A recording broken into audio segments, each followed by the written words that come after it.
Hey everyone, welcome to Group Text. If you know me at all, then you know one of my favorite shows is Below Deck. You name the franchise, I've seen them all, but the original still holds a very special place in my heart. So when I found out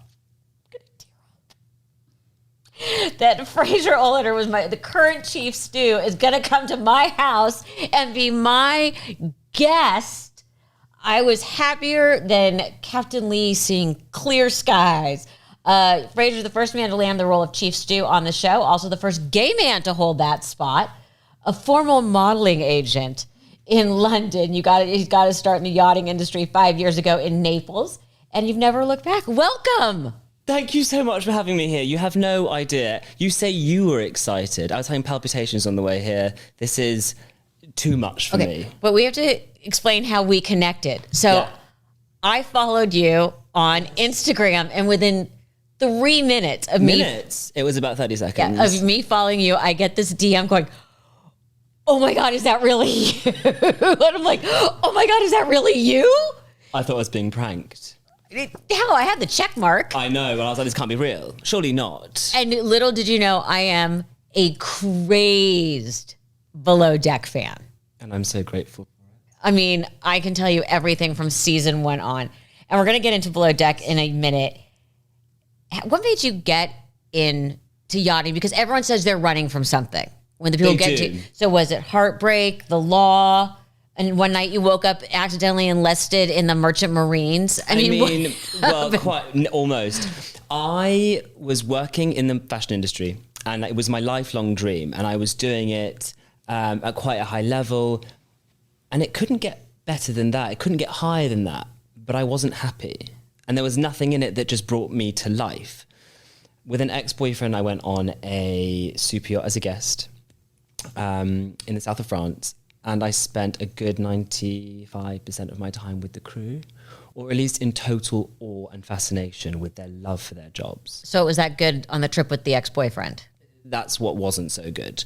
The crew was, and the boat was, and the experience was. But I could see people loving their job, just adoring it. And I thought, how do they have that? How could they feel that amazing towards their career? And immediately I just thought, I need to chase that happiness, that joy, and that passion is what I want to have in a workplace.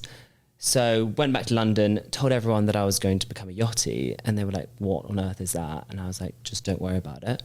Packed a bag, moved to the south of France into a hostel, believe it or not. Oh dear. Which I just thought was like a motel. Turns out it's really not. No, it is nothing like a motel. and dock walked, which is literally meaning walking up the docks every morning with a CV, selling your soul to boats and yourself just to try and get a job. And then I finally got one, and here we are. So if I remember correctly, you'd only worked on one boat before you ended up on Below Deck, but you were on that boat for a while. That's right. Yeah. And you were the head of housekeeping. So I'm assuming it was a big, big boat. Yeah, she was beautiful. Incredible. And I worked, believe it or not, my first job getting onto that boat was a crew mess stew, which means I'm a stew member to the crew, not even the guests. Yeah. So that was one thing. And then I thought, you know what, I can't be here forever. Let me work my ass off and let me get to the top as fast and as quickly as I can. And that's what I did. And I let nothing get in my way. Well, before you left London, you were in the London high life, because the modeling industry in London, that has to be very heady and fast and rock and roll. Yeah, it's brutal. It's cutthroat. And I've always been that way. So I fit in quite well. Equally, it just gave me such a taste of the fashion industry and of beautiful luxury, including travel. So it had nothing to do with the job. At least I know how to work with people. Yes. And that's what yachting is truly about. Okay, so you're now the Chief Stew. Okay, so we've got out a little English tea. I love it. So would you like anything? This is my mother's stuff. We've got you little finger sandwiches, little sweets, scones. So if you want anything, this is stunning. Scream. Can I also say, for an American, you've done a fabulous job at making this exquisitely British. Well, my mother. Thanks to Joan. This is now I mean, this is perfect and it looks divine. And thank you so much. Oh, thank you. So if you'd like anything, just let me know. I will. I'll pick at it. As Yes, we this go was through. grandmother's. I know. It's beautiful. Thank How do you keep it? What do you lock it up and put it in cloth? We actually have, I sound like such a snob, but I'm going to do it anyway. We actually have cabinets that I had lined with silver cloth and drawers that were lined with silver cloth. I work on a super yacht. This is exactly what we do. And with stuff like this, I mean, you need to look after it like a child. Yes, you do. Well, I have a child Beautiful. to look after. I've asked Captain Sandy and Captain Glenn and a number of other people the same question, which is, your job is hard enough without cameras. Below Deck had been on for a while before you were asked to be a part of it, and we'll get to how you got there. Why the hell would you take a job that's hard enough and say, oh, sure, let's make it harder and have cameras follow me around? I think it's a very good question. Is it insanity? It's insane, yeah. And I don't know, but they had pestered me for a couple of years before saying yes to it. And I thought, well, I can't be in this industry forever. And I knew that this was kind of career suicide, working, on a TV show that in the industry. But I thought, I'm going to give it a go. And let's see how far it goes. I was like, okay, yes to the first interview. Oh, okay, maybe we'll see about the second. Next thing we knew was happening. So how'd they find you? Facebook. Wait, okay, so walk it back. Their casting directors are amazing. And I think they get to know of every single person in the industry. And I knew they had their eye on me for a while. And how did you know? Were they just messaging you? Yeah, seeing if I wanted to talk. And I entertained it for a bit and I stepped away. And eventually, I was also... So, before I started yachting, I knew nothing about it. So I watched Below Deck. I watched it. I was like, well, I need the terminology. I need to act like I know what I'm doing, because I don't. And so I did all of that and loved it. And then got my job on a vessel and never watched it again. But at least it gave me that sort of understanding of the premise. So there was a little bit of fangirl in me. Okay. But no, I definitely didn't apply. Lots of people apply to do it. Yeah, and casting is a jigsaw puzzle. Yeah. So they pestered you and you finally said, what the hell? Okay. And I always wonder this too, is people know their lives are going to be incredibly exposed. Yeah. And so I'm always shocked, not just by the crew, but the guests, bad behavior. Don't you want to look at people half the time and go, do you realize that you're saying this and you're being filmed? Yes. Again, I'm in a state of confusion throughout filming every season, because I just how can you not be aware? Right. But it turns out that there are way more crazy people in this world than I ever thought there was. Oh, honey, and that's you have just no how people idea. act. It's crazy. It's insane. And I think to myself, even if there wasn't a camera here, which I don't think about because you forget about it's all, forget about the cameras when you're filming. But I'm in pure shock most of the time. Yeah, especially with guest behavior. That I'm now very used to, but I still think that some of these stews are more insane than some of our. It's always a toss-up on which department is the most dysfunctional. Yeah, it is, and it comes down to the crew eventually, and the crew dynamics. Below Deck crew like to gaslight the interior with all of their flirtatious behaviour and whatnot, and that's always a disaster. So I stay very. Yes, you do. You definitely keep a respectable distance most of the time. Well, yes. Okay, so your first season was actually the 9th season. Correct. Of Below Deck, and it was filled with all sorts of levels of drama. And we got to break this all down. You were in the middle of some of it, but you were also a bit like the Greek chorus for a lot of it. So let's break this all down. Let's start with the shallow stuff. What was it like working for Chief Stew? Well, first of all, the fact that you walked on the boat and took one look at it and looked around, and this made me laugh, and this is why I knew I was going to like you. You went, very Russian. No offense to the Russians out there. No. But the Russian boat build is a very stereotypical build and setup, and it's not for me. And again... And that's the big spiral staircases. The wood and the gold, all that stuff. Not this boat should be for me. I'm not a guest. But I like to be proud of where I'm hosting and how I'm doing things and where I'm going to be based for the next 7 weeks. Yeah, you were just like, And I knew exactly what you meant, which Right. makes me as much of a snob from being on just as many boats going, don't like that. Or like, who would make that decision? I always think, like, who would pay to hang out in this? Well, I don't even think it's that. It's who paid the designer. Well, they got away with murder there. And it's just like you look at it and go, oh, it's somebody's taste. Okay, Heather seemed even more OCD than you.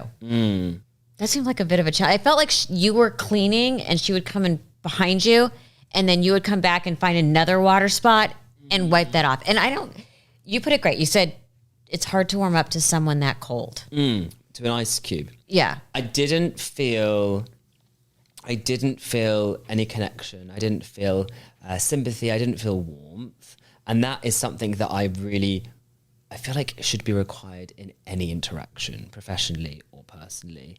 And there was none of that there. And I couldn't see what she was thinking or really asking or wanting from me. And that put me on edge. I feel like she talked about that she was so young and I wonder how much of it was, and you would know better than I, she had to have a tough exterior to make up for that she was insecure that she had accomplished all this by 25. Right. And so I think that the side that I was needing from her was just down to the years of experience. The next 3 or 4 years she could have needed to add that to her. But she was a phenomenal chief stew. She taught me an enormous amount, pretty much everything I know as a chief. And I'm very grateful to have worked with her. That's very diplomatic. It's true. I know, but she's great, but she doesn't come across as warm. Yeah. At all. Yeah. One of my other favorite was, how could lead deckhand Jake have no idea you're gay? And I am not judging, but you're not exactly butch. I'm not a butch queen, no.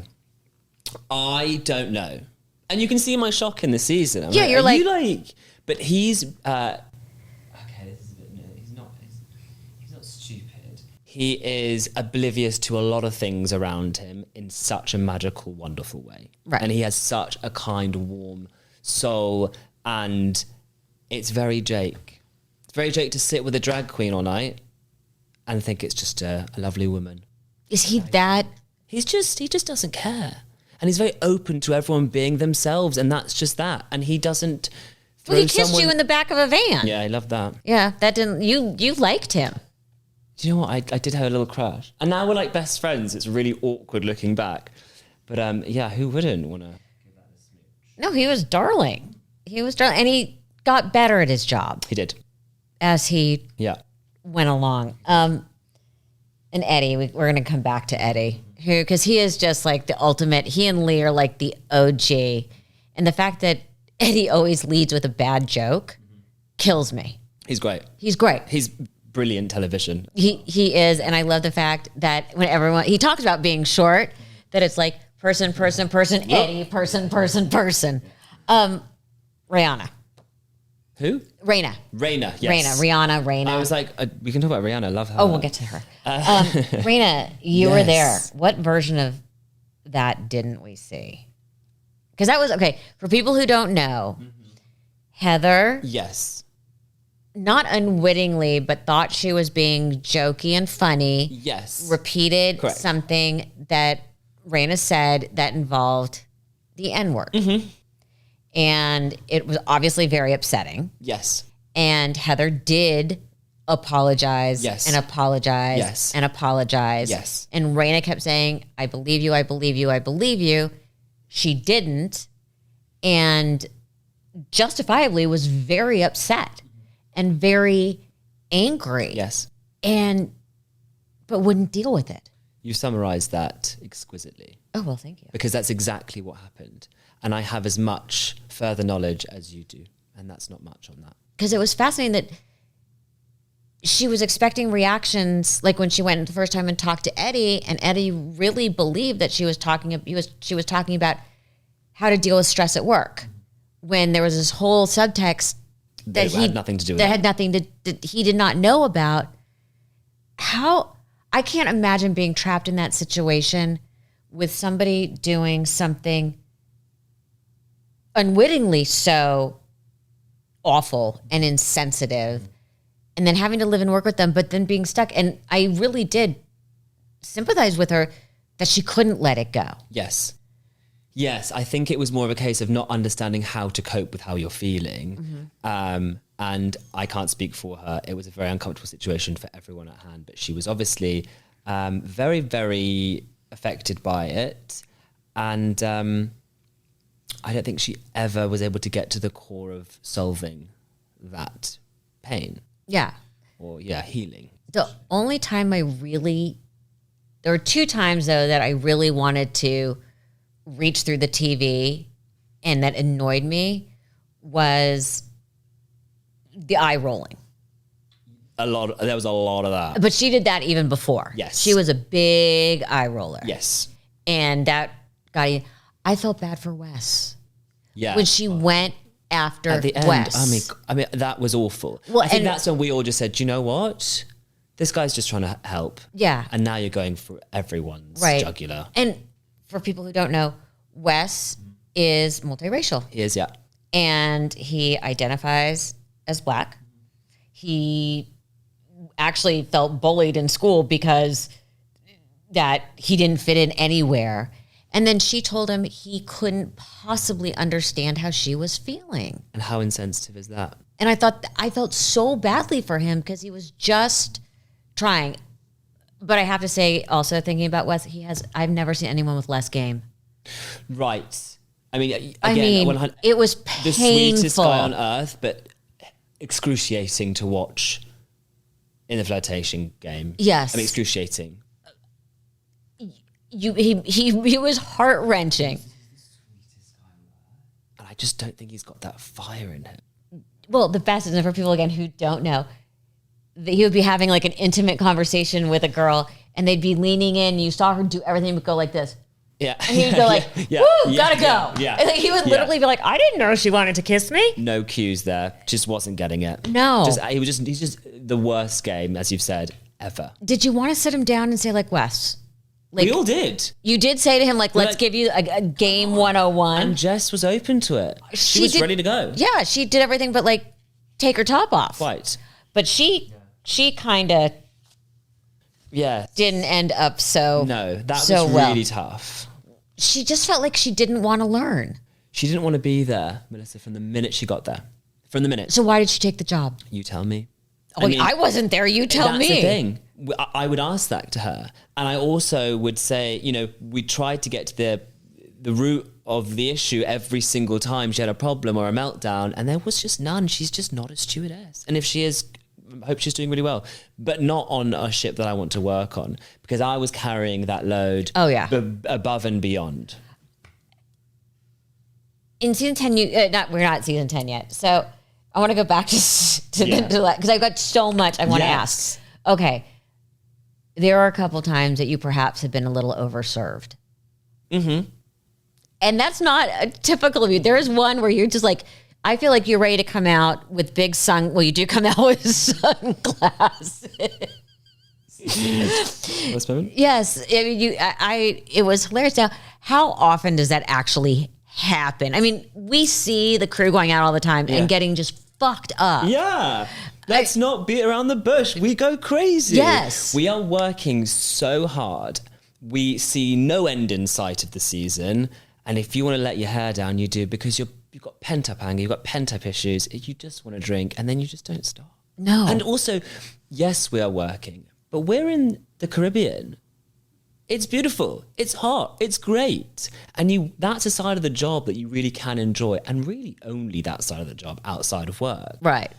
Before we're shipped off back to where we've come from.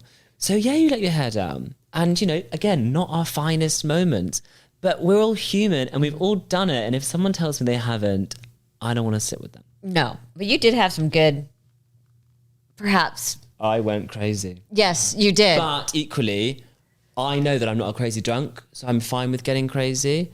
Not a crier, not a complainer, not a problem child. Can't really stand very well, but aside from that, I get a little tipsy. I'm just a love bug, yeah. Yeah. I mean, there's got to be times that we don't see. Oh, there are. That go on. I mean, where do they draw the line and going, this is too over the top? You will be told. Someone will just be like, nah, it's not safe. Yeah. It rarely happens. It doesn't happen often. It doesn't. Right. But it's also, if things have gone on too long and there's no fun in it, we're just like, right, okay, let's just call it a night. And I know that there are cameras in the cabins. Yes. And the only place you have privacy is in the bathroom. Yes. And I read somewhere that if there are more than 2 people in the bathroom, you have to allow the crew to come in. How do you sleep knowing that the cameras are there? Well, I'm a hideous sleeper. Oh, no, you're not a pretty... I'm not a pretty sleeper. Well, I don't think I am. People say I'm not. I know I am not a pretty sleeper. At all. I am face down. It's just not and cute. Drooling. And I'm a traveler. Right.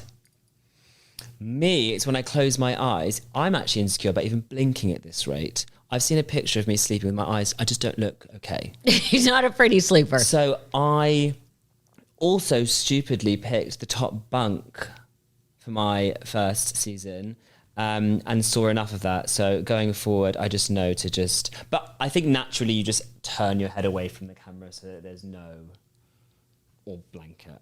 Do they let you put something over the camera at night when you're sleeping? Never. You can't touch the cameras ever. Don't you want to? I would do it. The thing is, you pick your battles. Yes. And those, once you sign that contract... They own you. And you know what? If you do, then you're off before you can take your next breath. You're off. Right. How do you start to negotiate? I'm sure it's part of the first season and the second. Getting dressed. Because you're very proud of how you present yourself. You can't just be constantly getting ready in that tiny little bathroom. Oh, yes, I am. You're like this. Because people, some of the girls are just ass out. Yeah. I'm in and out. You're just like, no one's going to see this unkempt. They don't use that clearly. It's not interesting enough. But no, I'm very strategic. I've got a problem. Clearly, everything I turn up with is already pressed. It just needs a little bit of a steam. It's ready to go. I'm in that bathroom and I'm out and I'm ready to rumble. That does not shock me. In season 10, yes, you were promoted to Chief Steward. I was. How much pressure were you under? Because there had to be moments where you're like, fuck this. I was happier being second. Take the stripe. 100%. Day one was touch and go. I went to bed that night thinking I was going to leave the next morning. What happened the first day?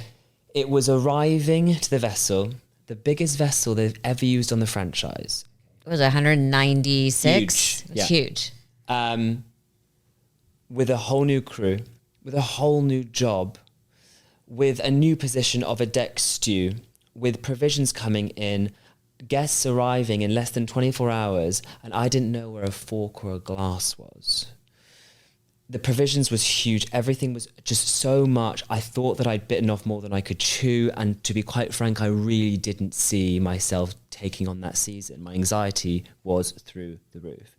But I knew that I would never forgive myself, ever, if I didn't take that challenge and take it on.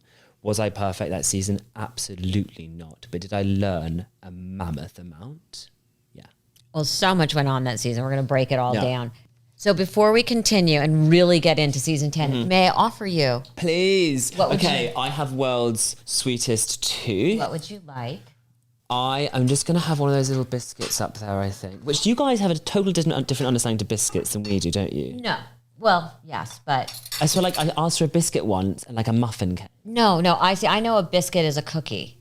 Same. But I had a father that was born in Germany, raised in South Africa, and educated in England. Right. So I understand. You had the truth growing up. A fork.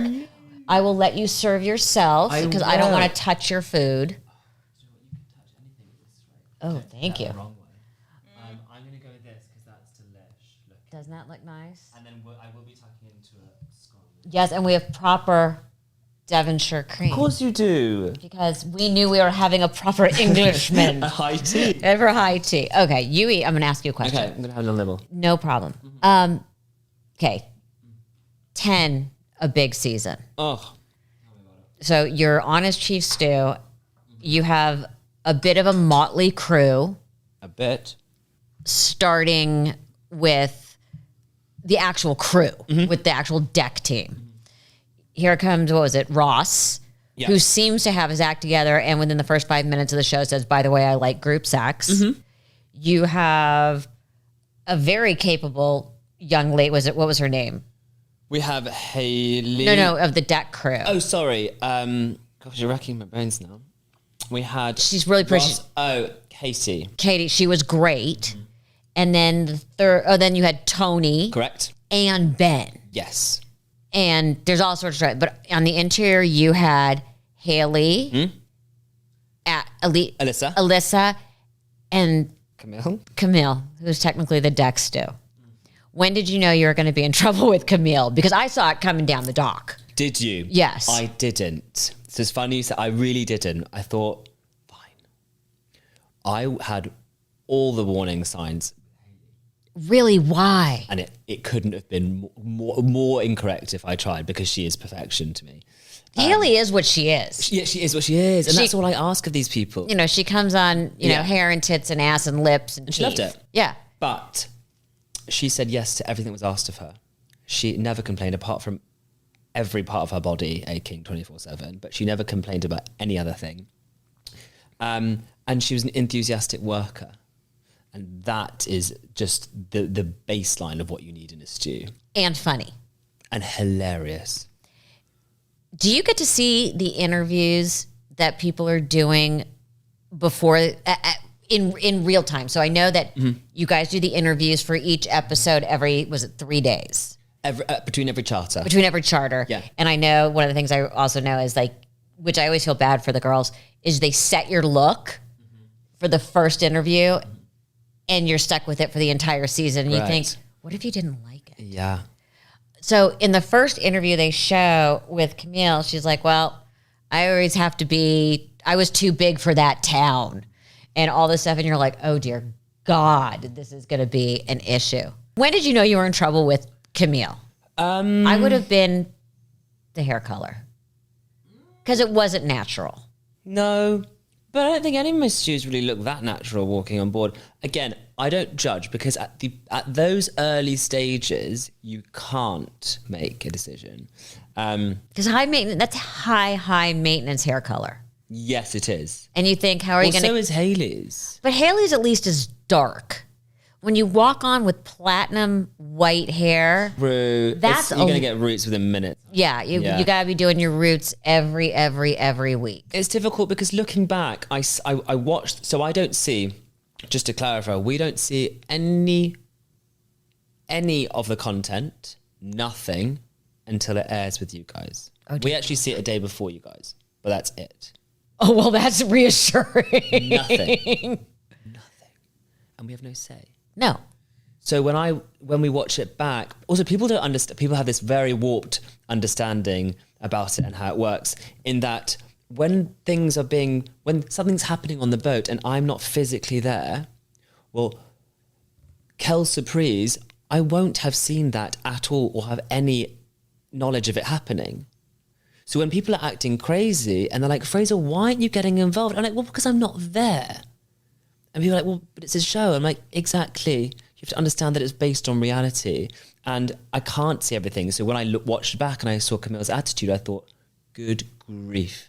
How have I sat back and not been aware? But she was a smart cookie. Very. Because in front of me, her halo was bright. Very much so. You had, within the first moment of the show, Captain Lee, Boat Daddy, had to go. Yeah. For medical issues. Yeah.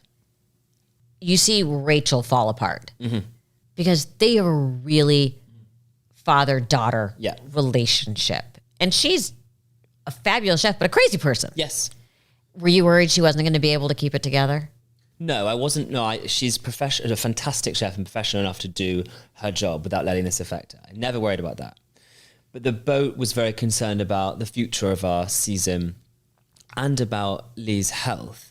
And him leaving just shook us all up. I was broken because he so desperately wanted to be there. He is so passionate and brilliant at his job and guiding us all. And to see him, by no fault of his own, or by, the total opposite of what he wanted to happen was happening. And that was heartbreaking for all of us. Well, and age sucks. It does. Age Sucks. He was also very much, he had a soft spot for you. Yeah. And you had one for him. Yeah, I look up to him enormously, and he trusts me. And that's very rare. That trust allows me to be creative and have freedom in my work and to be the best version of myself. Now, when you have a captain that doesn't trust you. Well, as I say, and they brought on Captain Sandy. And you guys had an interesting relationship, completely different management styles. Why do you think, because you're so organized and motivated and a worker, and she likes people who know their job, do their job. Why did you guys not connect? I would have thought on surface, I would have thought you guys would have been hand in hand. Yeah, I think under different circumstances, we should have been. Yeah. And we could have been. Because we are compatible in that way of work.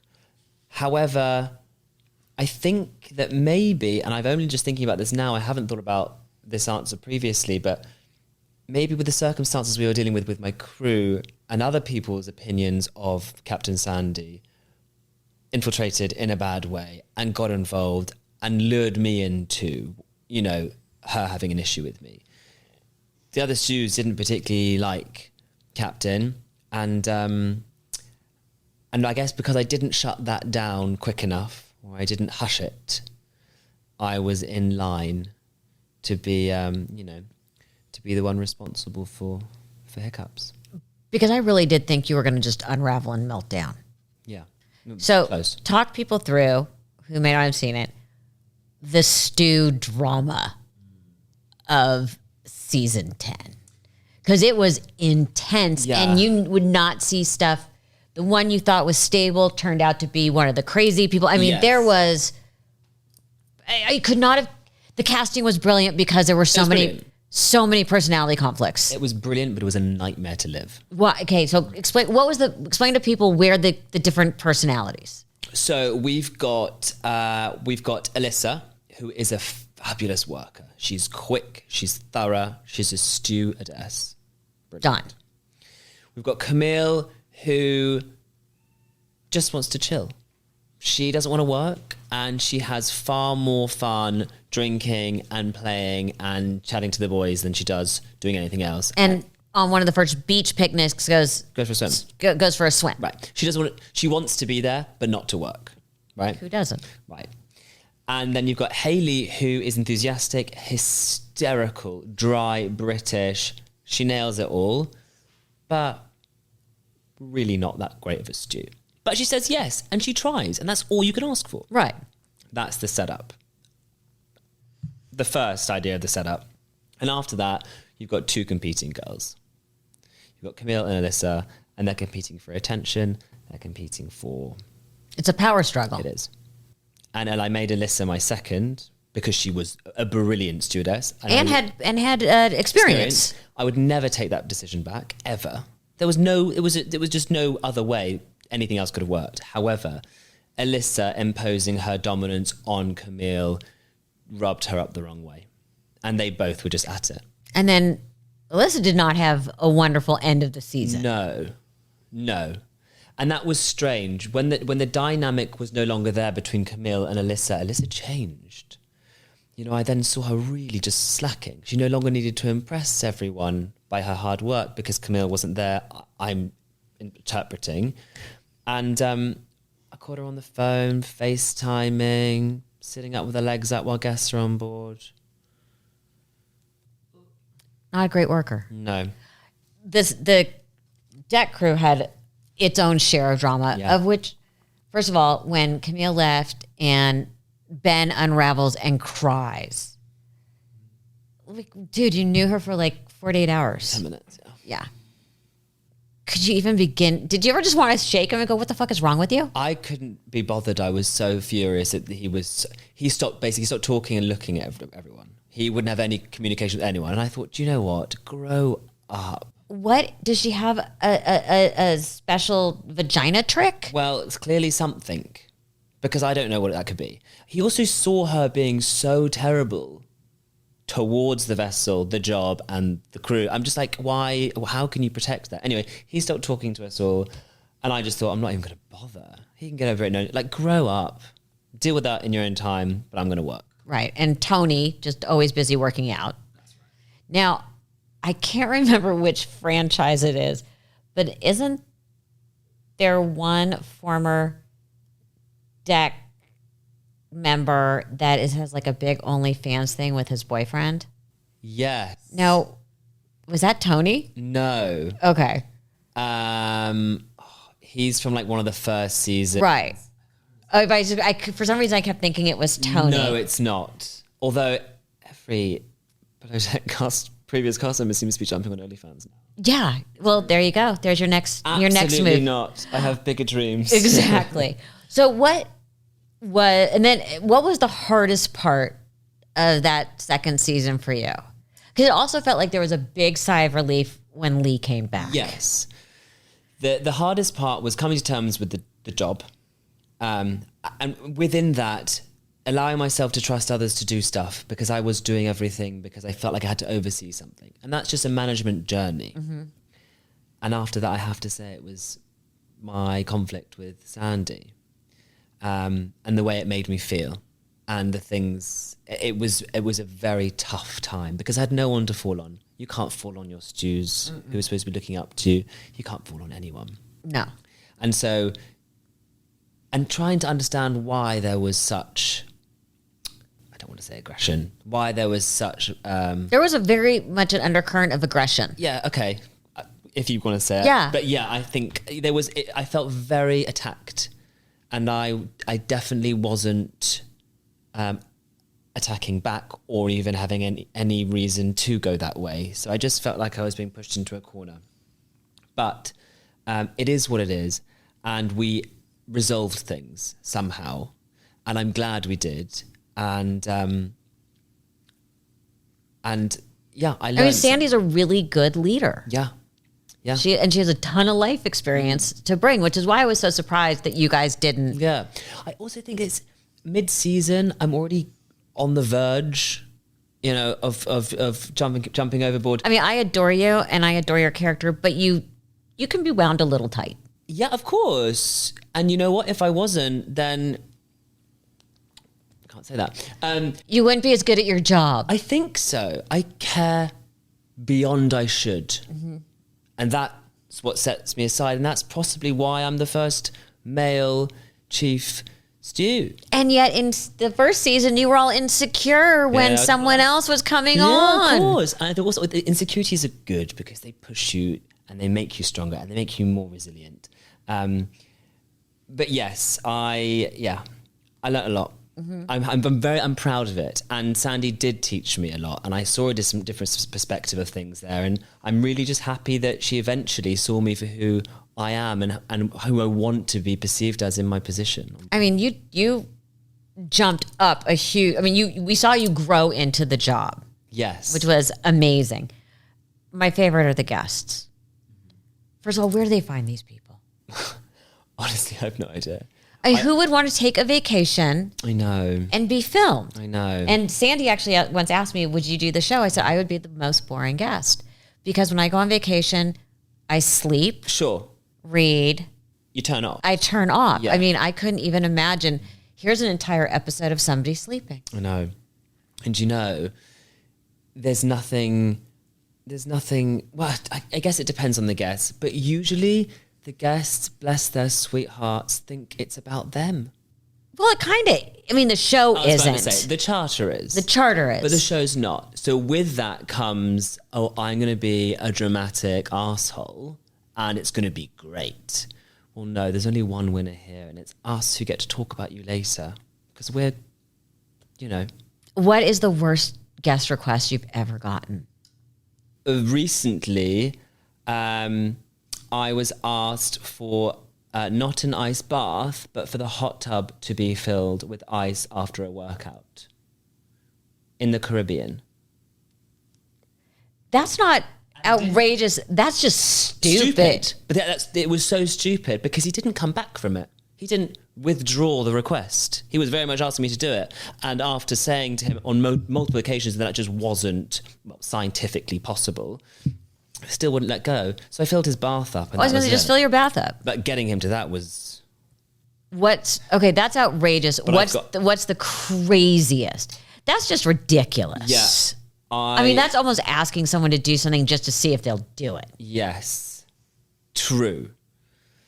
A crazy request.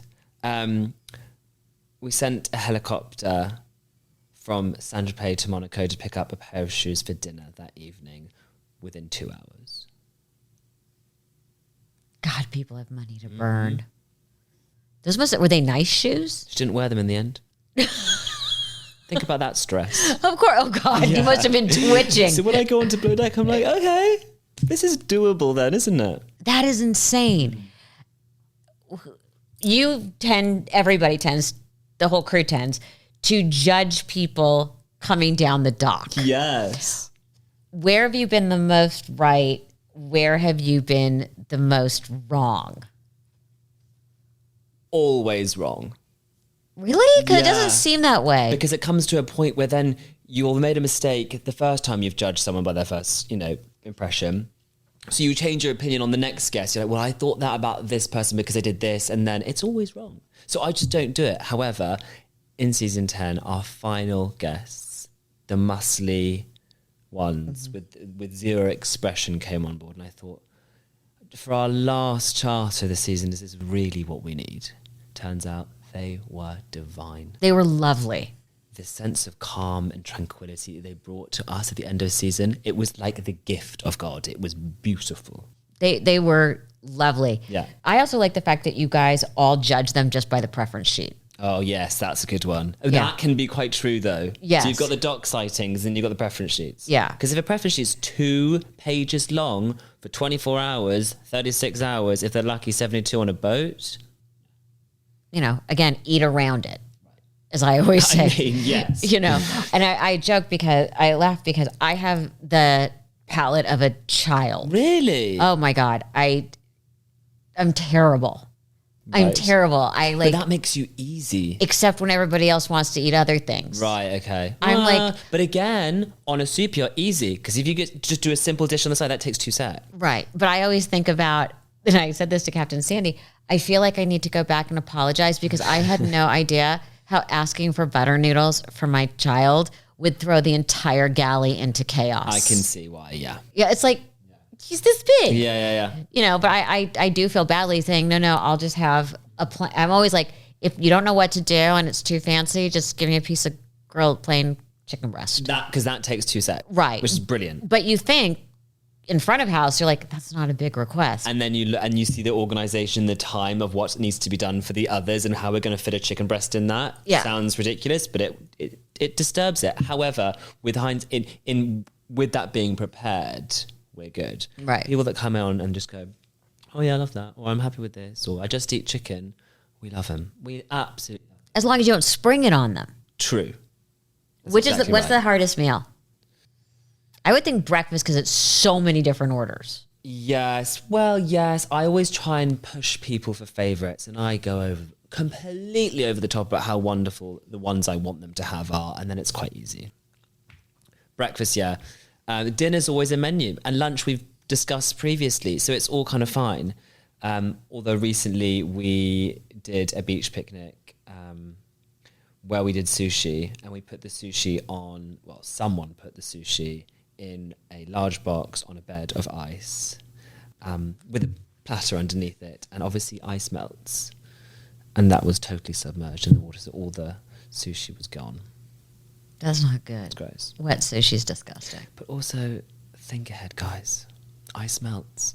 Yes. But also, again, you don't order seafood in Wyoming in a heat wave in the middle of summer. Right. There's certain basic food safety things. Agreed. How surprised are you when you watch the show back? What's your cringiest moment that you've seen of yourself? Season 9, someone attempted to do my makeup for the pickups, right? And I looked like an Oompa Loompa. Okay, I don't remember that, but okay. I don't know. I'll go back and look. No, please don't. Of course I'm going to go back and look. You don't. I'm very happy about. I looked horrendous, and I'm still not living that down. That was the worst. Again, you watch it back, and you're like, why would I say that? Or how do I say that? And then you realise that that's just who you are, and it's brilliant. But every season is interesting to watch for. I love it. So, can we ask about your personal life? Yeah, sure. So, bring us up to date, because we talk a lot. You do have moments where you're like, I wish I could meet somebody. Yes, well, I've been single now for about 5 years, and I've got to become very, very happy in myself.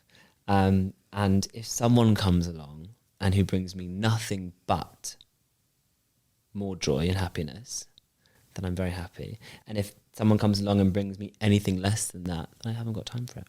How much money does he have to have for you to tolerate perhaps a few little things that you don't care for? Again, money cures all. So yeah, he could bring it on. Great. I am so happy to have had the chance to talk to you. Thank you so much for having me. Keep watching Group Text.